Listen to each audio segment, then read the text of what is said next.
வணக்கம் தலைவா, அனைவருக்கும் இனிய வணக்கம். இன்னைக்கு நம்ம இந்த ஒரு வீடியோவில் எதை பற்றி பார்க்க போகிறோம் அப்படின்னு பார்த்தீங்கன்னா, டிஆர்பி மற்றும் பள்ளி கல்வித்துறையில் வந்திருக்க மிக மிக முக்கியமான தகவல்களை பற்றி இந்த ஒரு வீடியோவில் நம்ம பார்க்கலாம். டிஆர்பி மற்றும் பள்ளி கல்வித்துறையில் புதிய முதல்வர் விஜய் அவர்கள் என்ன மாற்றத்தை கொண்டு வர போகிறாரு அப்படின்றத பார்க்கலாம். ஆசிரியர் தேர்வு வாரியத்தில் புதிய ஆனுவல் பிளானர், ஸோ பள்ளி கல்வித்துறை அமைச்சர் பார்த்திங்கன்னா நிர்ணயிச்சிட்டாங்க. ஸோ எல்லாருமே எதிர்பார்த்த மாதிரி பள்ளி கல்வித்துறையில் மிக பெரிய அளவில் மாற்றங்கள் நிகழப்போகுதுங்க. டிவிகேவுடைய ஆட்சியில் பள்ளி கல்வித்துறையில் மாணவர்களுக்காகவே புதிய அறிவிப்புகள் எல்லாமே ரெடியாக இருக்குது. ஆசிரியர்களுக்கு நன்மை பயக்கக்கூடிய செய்திகளை டிவிகே அரசு வெளியிடும் அப்படின்ற மாதிரி எதிர்பார்ப்புகள் எகிரி கொண்டிருக்கிறது. ஸோ பள்ளி கல்வித்துறையில் முக்கியமான அறிவிப்புகள் அனைத்துமே இன்னும் ஒரு சில தினங்களில் வெளியாகலாம்.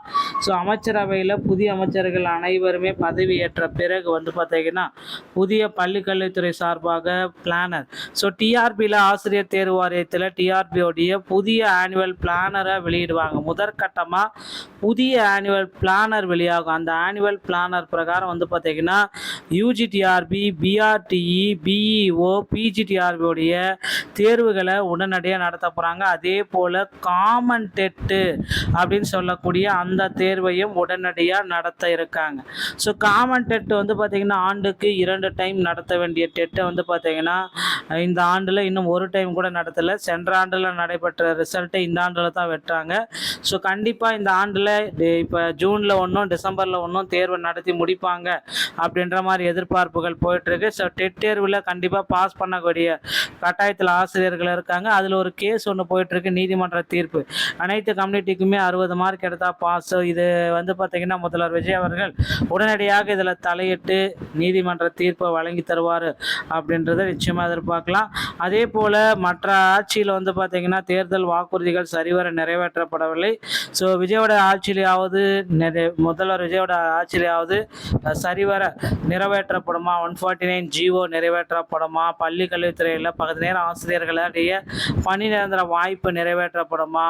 ஸோ பலதரப்பட்ட ஆசிரியர்கள் பழைய ஓய்வூதியத்தை கொண்டு வரணும் அப்படின்னு போராடிட்டு இருக்காங்க. இவங்களுடைய போராட்டங்கள் எல்லாமே நிறைவேற்றப்படுமா அப்படின்றத நம்ம பார்க்கலாம். ஸோ உங்களுக்கு ஏதாச்சும் இதில் தெரிஞ்சிச்சு அப்படின்னா கீழே கமெண்ட் செக்ஷனில் கமெண்ட் பண்ணுங்கள்.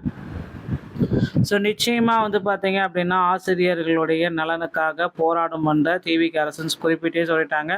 ஸோ கண்டிப்பாக பள்ளி கல்வித்துறையில் ஒரு பெரிய மாற்றத்தை நம்ம எதிர்பார்க்கலாம் அதிக அளவில். ஸோ நீதிமன்ற தீர்ப்பும் பார்த்தீங்கன்னா டெட்டில் பாஸ் பண்ணலாம். நீதிமன்ற தீர்ப்பு விரைவில் வழங்க இருக்காங்க. ஸோ புதிய இந்த காலேஜ் டிஆர்பியில் 70 வினாக்கள் முறைகேடு அப்படின்னு குறிப்பிட்டதுனால காலேஜ் டிஆர்பி தேர்வை ரத்து செய்யணும் அப்படின்ற மாதிரி கோரிக்கைகள் போயிட்டுருக்கு. +2 தேர்வில் பார்த்தீங்கன்னா ஸ்கிரைப் மாணவர்கள் அதிக அளவில் தோல்வி. உதவியாளராக பட்டதாரி ஆசிரியர்கள் தேர்வு எழுதியதால் இந்த தோல்வி அப்படின்றத குறிப்பிட்டிருக்காங்க. ஸோ இந்த ஸ்கிரைப் மாணவர்கள் பார்த்தீங்கன்னா அதிக அளவு தோல்வி அடைஞ்சதுக்கு காரணம் உதவியாளர், அந்த முதுகலை ஆசிரியர்களுக்கு பதிலாக பட்டதாரி ஆசிரியர்கள் உதவியாளராக அமர்த்தி தேர்வை எழுத வைத்ததால் பெருமளவு மாணவர்கள் தோல்வி அடைந்துள்ளதாக தகவல்கள் வந்திருக்கு. அரசு பொதுத் தேர்வில் பார்வை திறன் குறைபாடு, சிந்தனை குறைபாடு மற்றும் விபத்து காரணமாக கை பாதித்து தேர்வு எழுத முடியாத மாற்றுத்திறனாளி மாணவர்களுக்கு உதவும் வகையில் ஆசிரியர்களே ஸ்கிரைப் உதவியாளர்களாக இருந்து தேர்வை எழுதுகிறார்கள். ஸ்கிரைப் ஆசிரியர்கள் மாணவர்கள் சொல்வதை மட்டும் தேர்வில் எழுத வேண்டும். மாற்றுத்திறனாளி +2 மாணவர்களுக்கு அவர்கள் எழுதும் பாடப்பிரிவில் முதுகலை ஆசிரியர்களே கடந்த ஆண்டு வரை +2 தேர்வு எழுதினர். குறைந்தபட்சம் மாணவர்கள் எழுதும் பாடப்பிரிவு ஆசிரியர்கள் இல்லாவிட்டாலும் மற்ற பாடப்பிரிவு ஆசிரியர்கள் முதுகலை ஆசிரியர்களாக நியமிப்பார்கள்.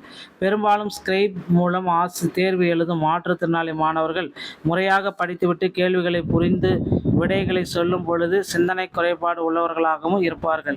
அதனால் மாணவர்கள் கேள்விக்கு சரியாக பதில் தெரியாவிட்டாலும் அவர்கள் சரியாக படிக்காமல் வந்தாலும் ஆசிரியர்களே அதனை சமாளித்து தேர்வு எழுதி மாணவர்களை வெற்றி பெற வைத்துவிடுவார். ஆனால் நடந்து முடிந்த +2 தேர்வில் ஸ்கிரைப் மாணவர்கள் அந்த பாடப்பிரிவு முதுகலை ஆசிரியர்களை ஸ்கிரைப்பாக போடாமல் 10ஆம் வகுப்பு பாடம் நடத்தும் ஆசிரியர்களை ஸ்கிரைப்பாக நியமித்ததே இதற்கு காரணம். அதனால் பெருமளவு ஸ்கிரைப் மாணவர்கள் இதில் தோல்வி அடைஞ்சிட்டாங்க. ஸோ அடுத்த கட்டத்தில் அவர்களே சிந்தித்து விடையெழுத்த மாட்டார்கள். பல மாணவர்கள் வழக்கம் போல படிக்காமல் தேர்வுக்கு தயாராக வந்ததால் அவர்கள் இந்த தேர்வை சரியாக எழுதவில்லை. நேற்று வெளியான +2 தேர்வில் ஸ்கிரைப் ஆசிரியர்களை கொண்டு தேர்வு எழுதிய மாற்றுத்திறனாளிகள் ஏராளமானோர் தோல்வி அடைஞ்சாங்க. மாநகராட்சி பள்ளிகளில் அரசு உதவி பெறும் பள்ளிகள் அரசு பள்ளிகளில் தேர்வு அடைந்ததால் தேர்ச்சி விகிதம் குறைந்ததற்கு இதுவே முக்கிய காரணம். முதுகலை ஆசிரியர்கள் சில கூறுகையில், உதாரணமாக பொருளியல் பாடத்திற்கு 10ஆம் வகுப்பு ஆசிரியர்கள் ஸ்கிரைபாக அனுப்பியதால் அவர்கள் பதிலளிக்க முடியாத சுச்சுவேஷன் போயிடுச்சு. இந்த மாதிரி பார்த்தீங்கன்னா நடத்தக்கூடாது. இதனால் ரிசல்ட்டே அடி வாங்கிருச்சு அப்படின்றத குறிப்பிட்டு சொல்கிறாங்க. ஸோ டிஆர்பியில் இந்த தகவல்கள் உங்களுக்கு ரொம்ப ரொம்ப பயனுள்ளதாக இருக்குன்னு நினைக்கிறேன். மீண்டும் ஒரு நல்ல தகவலோடு நான் உங்களை சந்திக்கிறேன். நன்றி, வணக்கம், தேங்க்யூ.